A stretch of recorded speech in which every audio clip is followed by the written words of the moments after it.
Hi friends, இன்றைக்கி வீடியோவில் நம்ம பார்க்க போகிற ரெசிபி என்னென்னு பார்த்தீங்கன்னா எக் பிரெட் ரோல். வாங்க ஃப்ரெண்ட்ஸ், எப்படி செய்யலான்னு சொல்லிட்டு வீடியோவில் போய் பார்க்கலாம். இப்போ ஒரு பேனில் தேவையான அளவுக்கு எண்ணெய் சேர்த்துருக்குறேங்க. சேர்த்துட்டு 3 மீடியம் சைஸ் வெங்காயத்தை நீல வாக்கில் கட் பண்ணி வச்சுருக்குறேங்க. அதையும் சேர்த்துட்டு நம்ம நல்லா வதக்கிக்கலாங்க.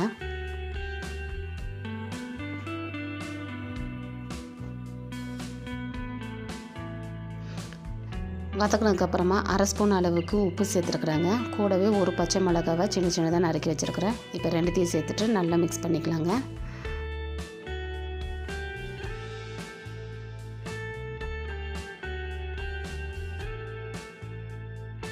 இப்போ பாருங்கள், நல்லாவே வெங்காயம் வதங்கி வந்திருக்கு. இப்போ அரை ஸ்பூன் அளவுக்கு இஞ்சி பூண்டு பேஸ்ட்டு சேர்த்துருக்குறாங்க. சேர்த்துட்டு இப்போ எல்லாத்தையும் சேர்த்து நல்லா மிக்ஸ் பண்ணிக்கலாங்க. இப்போ இதில் இருக்கிற பச்சை வாடை எல்லாமே போகிற அளவுக்கு நம்ம வதக்கிக்கலாங்க.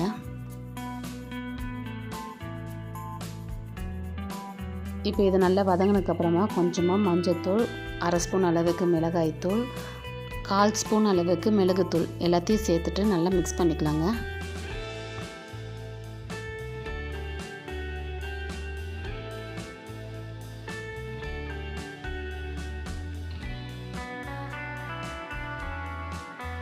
இப்போ இது கூடவே 3 முட்டையை நான் வேக வச்சு எடுத்துருக்குறேங்க.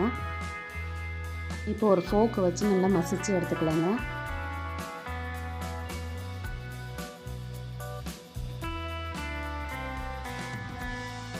இந்த மாதிரி நம்ம எடுத்து வச்சுக்கலாங்க. இப்போ இதில் மசாலாவில் பச்சை வாடை எல்லாமே போய் நல்லா வெந்து ரெடி ஆகிடுச்சிங்க. இப்போ நம்ம வேக வச்சுருக்கிற அந்த முட்டைகளை நம்ம இது கூட சேர்த்துக்கலாங்க. சேர்த்துட்டு முட்டையில் நல்லா மசாலா படுற அளவுக்கு நம்ம வதக்கிக்கலாங்க.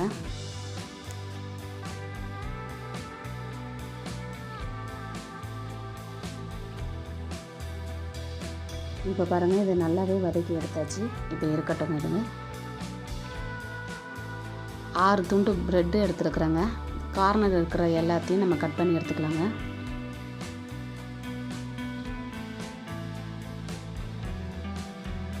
கட் பண்ணி எடுத்ததுக்கப்புறமா ஒரு பவுலில் தண்ணி சேர்த்துருக்குறாங்க. அந்த தண்ணியில் அந்த ப்ரெட்டை போட்டு 2 தடவை திருப்பி விட்டுட்டு கையில் வச்சு நல்லா ப்ரெஸ் பண்ணிவிட்டு அந்த தண்ணியை வடித்து எடுத்துடணுங்க. கொஞ்சம் கூட தண்ணி இருக்கக்கூடாது, நல்லா ட்ரை பண்ணி எடுத்துடலாம்.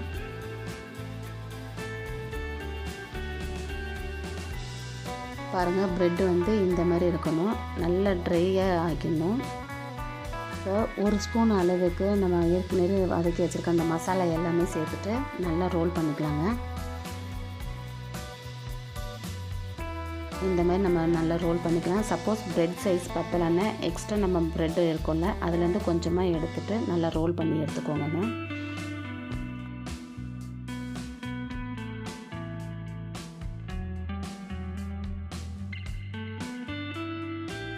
பாருங்கள், இந்த மாதிரி நம்ம உருண்டை பிடிச்சி எல்லா ப்ரெட்டுக்குமே நம்ம எடுத்து வச்சுக்கலாங்க.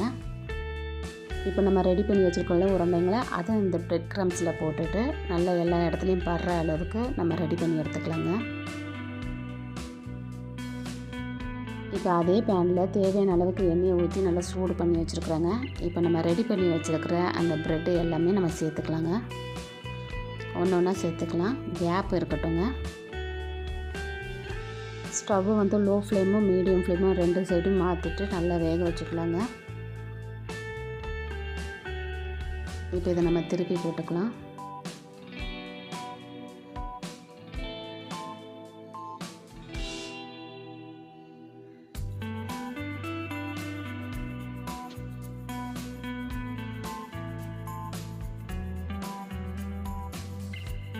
இது இப்படியே லோ ஃப்ளேமில் வச்சுட்டு நல்லா வேகட்டுங்க, கலர் சேஞ்ச் ஆகி வரட்டும். பாருங்கள், இப்போ எல்லா பக்கமும் நல்லா வெந்து ரெடி ஆகிட்டுருக்கு.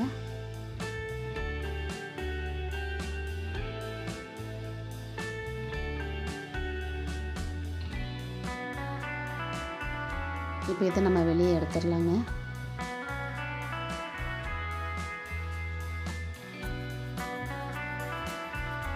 பாருங்கள், சூப்பராக நம்மளுக்கு ரெடி ஆகிடுச்சு. இதை எடுத்து இப்போ வேறு ஒரு பிளேட்டுக்கு மாற்றிக்கலாங்க. அவ்வளோதான் ஃப்ரெண்ட்ஸ். இப்போ நம்ம ரெடி பண்ணி வச்சுருக்கிற எக் பிரெட் ரோல் ரெடி ஆகிடுச்சு. இந்த வீடியோ உங்களுக்கு பிடிச்சிருந்தா லைக் பண்ணுங்கள், ஷேர் பண்ணுங்கள், கமெண்ட் பண்ணுங்கள். மறக்காமல் நம்ம சேனலை சப்ஸ்கிரைப் பண்ணிக்கோங்க ஃப்ரெண்ட்ஸ். பக்கத்தில் இருக்க பெல் ஐக்கனே கிளிக் பண்ணிக்கோங்க. அப்போ தான் நான் போடுற வீடியோ எல்லாமே உங்களுக்கு நோட்டிஃபிகேஷனாக வரும் ஃப்ரெண்ட்ஸ். ஹாய் ஃப்ரெண்ட்ஸ், இன்றைக்கி வீடியோவில் நம்ம பார்க்க போகிற ரெசிபி என்னென்னு பார்த்திங்கன்னா ரொம்பவே முறுமுறுப்பான கோதுமை போண்டா தான் செய்ய போகிறாங்க. வாங்க ஃப்ரெண்ட்ஸ், எப்படி செய்யலாம்னு சொல்லிட்டு வீடியோவில் போய் பார்க்கலாம். ஃபஸ்ட்டு ஒரு பாத்திரத்தில் 1 கப் அளவுக்கு கோதுமை மாவு எடுத்துருக்குறாங்க. அது கூடவே 1/4 கப் அளவுக்கு பச்சரிசி மாவு சேர்த்துருக்குறாங்க. கூடவே 1 ஸ்பூன் அளவுக்கு உப்பு சேர்த்துருக்குறாங்க. கொஞ்சமாக பேக்கிங் சோடாவும் சேர்த்துருக்குறாங்க. அது கூட கொஞ்சமாக பெருங்காயத்தூளும் சேர்த்துருக்குறாங்க. இப்போ மீடியம் சைஸ் வெங்காயம் 2 எடுத்துருக்காங்க. அது சின்ன சின்னதாக நறுக்கி வச்சுருக்கிறேன், அதையும் சேர்த்துக்கலாங்க. சேர்த்துட்டு ஒரு பச்சை மிளகாவை சின்னதாக நறுக்கி வச்சுருக்கிறேன்.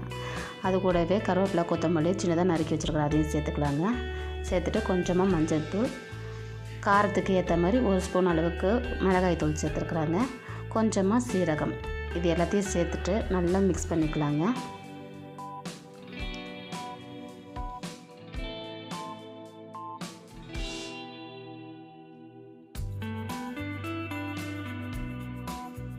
இப்போ எல்லாமே நல்லா சேர்ந்து மிக்ஸ் பண்ணதுக்கப்புறமா தேவையான அளவுக்கு தண்ணி சேர்த்துருக்குறாங்க.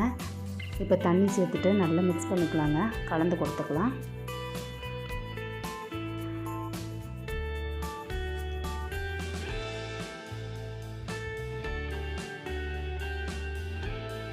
இடையில தண்ணி சேர்த்துட்டு பசைஞ்சு எடுத்துக்கலாங்க.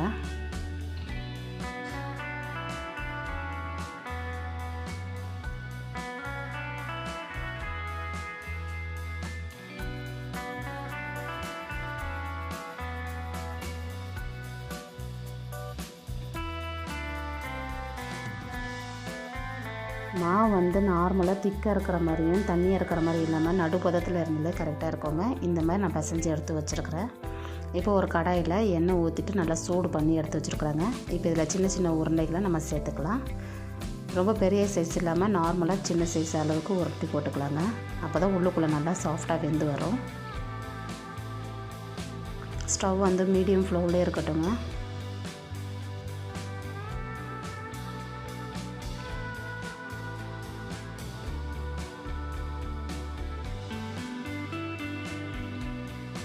இப்போ பாருங்கள், ஒரு பக்கமாக நல்லா வெந்து வந்திருக்குது, மேலே எலும்பி வந்திருக்கு. இப்போ இதை நம்ம பரட்டி போட்டுக்கலாங்க.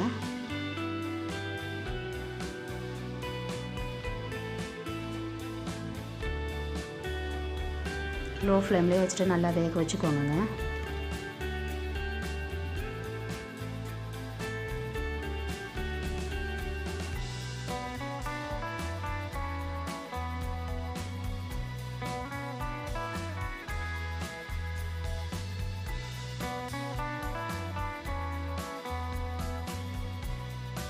இப்போ பாருங்கள், நல்லா கலர் சேஞ்ச் ஆகி நல்லா வெந்து வந்திருக்குது. இப்போ இதை எடுத்துகிட்டு நம்ம வேறு ஒரு பவுலுக்கு மாற்றிக்கலாங்க.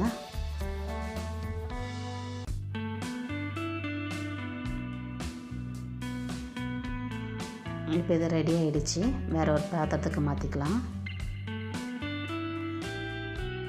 அவ்வளோதான் ஃப்ரெண்ட்ஸ், இப்போ நம்ம ரெடி பண்ணி வச்சுருக்கிற கோதுமை மாவு போண்டா ரெடி ஆகிடுச்சு. இந்த வீடியோ உங்களுக்கு பிடிச்சிருந்தா லைக் பண்ணுங்கள், ஷேர் பண்ணுங்கள், கமெண்ட் பண்ணுங்கள். மறக்காமல் நம்ம சேனலை சப்ஸ்கிரைப் பண்ணிக்கோங்க ஃப்ரெண்ட்ஸ். பக்கத்தில் இருக்கிற பெல் ஐக்கனையும் கிளிக் பண்ணிக்கோங்க. அப்போ தான் போடுற வீடியோ எல்லாமே உங்களுக்கு நோட்டிஃபிகேஷனாக வரும் friends. Okay friends, tata, bye by.